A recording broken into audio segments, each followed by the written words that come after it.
এই চাঁদের মধ্যে প্রথমে নেমেছিল নীল আর্মস্ট্রং। মহাকাশে যাওয়ার আগে তার আগে কুকুর পাঠিয়েছিল একটা, নাম হচ্ছে কি লাইকা।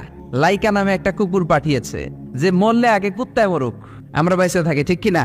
নাসার বিজ্ঞানীরা আগে কুকুর পাঠানোর পরে দেখেন আসে বেঁচে থাকে না, কারণ আপনি মাধ্যাকর্ষণ শক্তির বাইরে গেলে ওখানে কোনো বাতাস নাই, ওখানে কোনো আওয়াজ নাই, ওখানে কোনো অক্সিজেন নাই, বাঁচার পরিবেশও নাই। চিল্লায় বলেন ঠিক কিনা?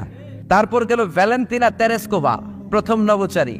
এদের সাহসের এই ধারাবাহিকতায় 1969-এ অ্যাপোলো 11 নামে একটা স্পেস শাটল দিয়ে নাসার সেই স্টেশন থেকে নীল আর্মস্ট্রং, এডউইন অলড্রিন আর মাইকেল কলিন্স 3 বন্ধু মিলে একটা স্পেস শাটল দিয়ে চলে গেল চাঁদে।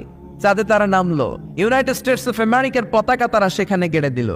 নীল আর্মস্ট্রং খেয়াল করে দেখে চাঁদের এই মাথা থেকে ওই মাথার মাঝখানটাতে ফাটিয়েছে কে? সে পরবর্তীতে পৃথিবীতে এসে বিশ্বনবীর বায়োগ্রাফি পড়ে জানতে পেরেছে এটা বিশ্বনবী আঙ্গুলের ইশারায় ফাটিয়েছিলেন। পড়েন আল্লাহু আকবার। আবার চাঁদের মধ্যে সে একটা মিউজিক শুনতে পেল। কি শুনতে পেল? চমৎকার একটা মিউজিক। কিন্তু পৃথিবীতে এসে কোথাও এই মিউজিক সে পায় না, কোথাও এই মিউজিকের ক্যাসেট অ্যালবাম খুঁজে পায় না। পরে আমেরিকার একটা প্রেয়ার হলের পাশ দিয়ে সে হেঁটে যাচ্ছে, হঠাৎ দেখে ওই মসজিদের ভেতর থেকে ওই মিউজিকটা বাজে যেটা সে চাঁদে শুনেছে।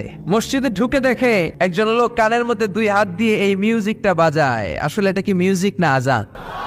সে ভিতরে ঢুকে মুয়াজ্জিনরে বলে, তুমি এত বড় সিঙ্গার, এত বড় মিউজিশিয়ান, তোমার গান, তোমার মিউজিক চাঁদেও বাজে, কি এটা? সে বলল, এটা গান নয়, এটা মিউজিক নয়, এটা হচ্ছে আজান। চিল্লায় বলেন ঠিক কিনা?